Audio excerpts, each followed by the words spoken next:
I was Air Force Explosive Ordnance Disposal. Was in for just shy of 4 years before my injury. We were looking for a tow missile that had been fired that didn't detonate.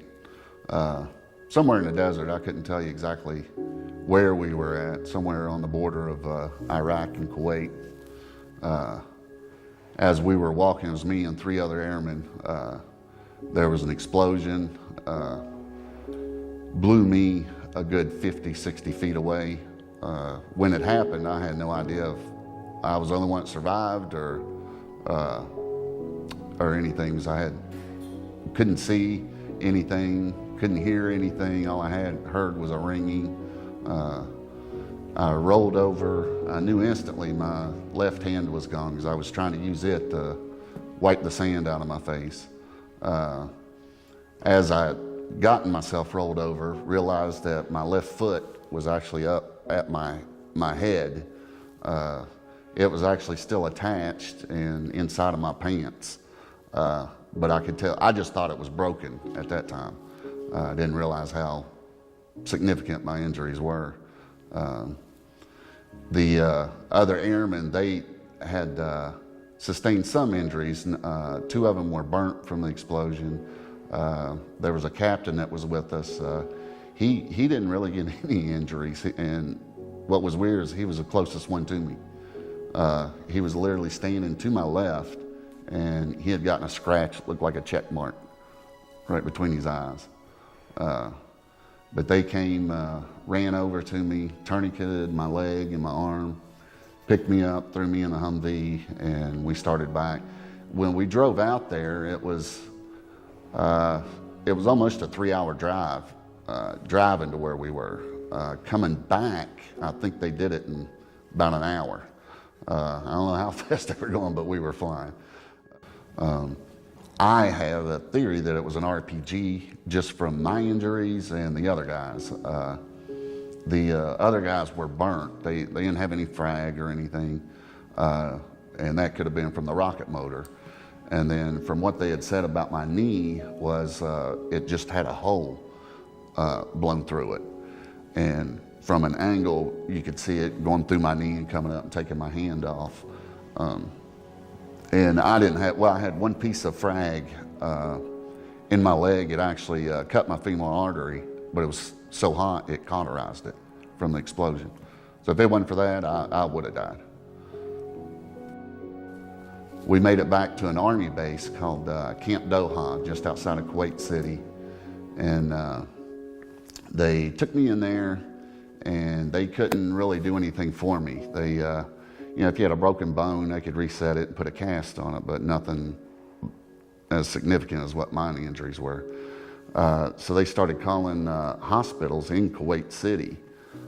They were mostly all shut down due to the war. They were, most of them were blown to smithereens. They ended up finding a children's hospital, and they had an ambulance, a civilian ambulance, coming from there as they threw me back in the Humvee, and I was driving towards them. We met up there in the middle. They transferred me to the ambulance and took me to the hospital. And once I'd gotten there, they couldn't do anything to me because they were civilian doctors. And so I had to wait for the base commander from the base that I was at to come and physically see me. And he was the one that authorized them to go ahead and do surgery on me. But that took another probably hour and a half before he arrived. And after that, he gave them the okay. They started pulling blood right out of the freezer and putting it in me. That sent me into shock. And after that, I totally blacked out, I guess. Woke up the next day in intensive care and realized, you know, they did take my leg. I already, like I said, I already knew my hand was gone. This hand, the 3 fingers, were completely crushed, and a piece of my watch had blown a hole in my forearm. So this was completely wrapped. This hand was completely wrapped. My leg was amputated and wrapped. So I had literally nothing, I couldn't figure out what was missing, what wasn't missing. Then the Air Force at the time, my wife was active duty at the time too, so they actually went and notified her. It was on her birthday that I got blown up. They notified her and told her to pack a bag, and the Air Force actually flew her over to Kuwait to be with me. And she landed at the base that I was stationed at in Dhahran, Saudi Arabia, and the base commander there, a general, had given her his jet and his, I guess you'd call it, liaison person, and they jumped on his jet and flew to Kuwait City, where I was at. And when she had gotten there, the Prince of Kuwait had actually given her a limousine with a driver for 24/7.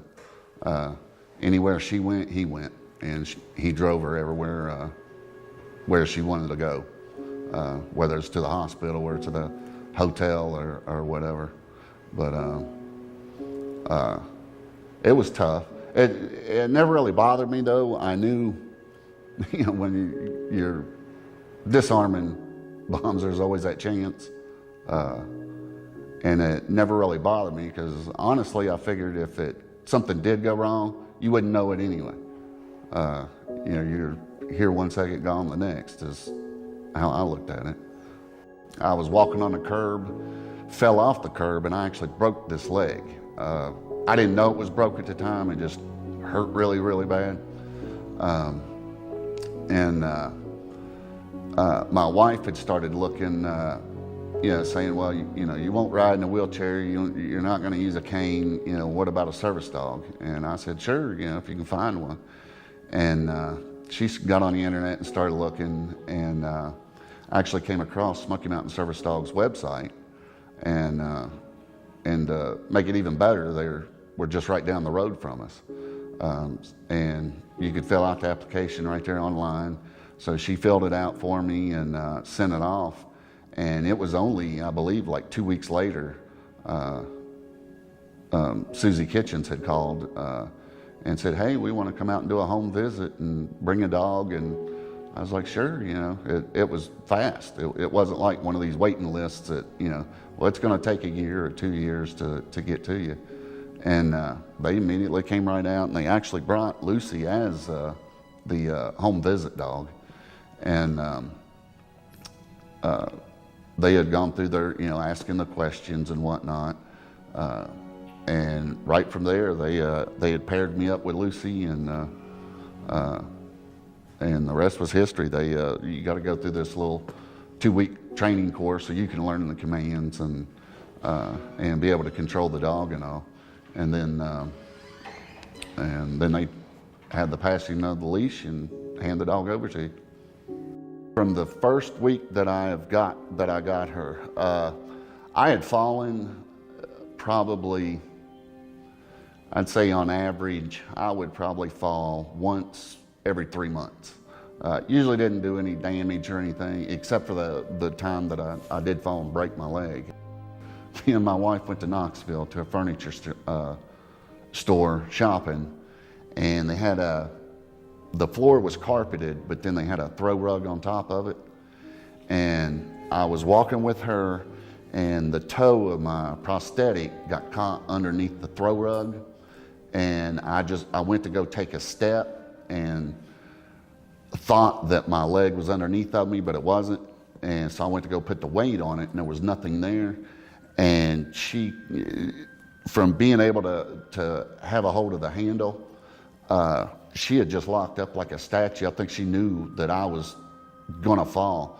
And between her locking up and me being able to have the handle, totally saved me, because there was a huge glass table there that I know I would have busted with that. And that was within 3 days of the passing of the leash, of actually receiving her. When we brought her home, I let her sleep in the bed with us, and that lasted about a month before she basically took over the bed. And she was shoving me out, she was shoving my wife out. So we got her a bed, and it's actually laying right beside of my side of the bed. And so that's where she sleeps. But and the thing is, first thing in the morning, she, you know, people and animals, they have that internal clock. If you're not up at 6 o'clock, she jumps up in the bed and you're up at 6 o'clock. Very, very rarely does she ever leave my side. The only time is when I'm actually doing a shooting event like this. She doesn't care. That's the only thing since I've had her that, and it doesn't bother her. She would lay there. It more bothers me because she just keeps wanting to get closer to me, closer to me, closer to me. And while I'm trying to shoot, you know, I don't want that. And but other than a shooting event, she's with me 24/7. Now, it's wonderful that there's organizations like the Pull for Vets that are willing to volunteer their time and do events like this to help raise money for other organizations like Smoky Mountain Service Dogs that provide the service dogs to veterans at no charge.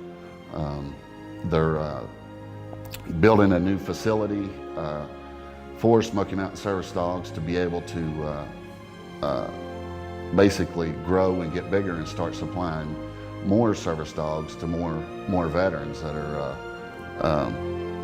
that totally deserve having a companion like this.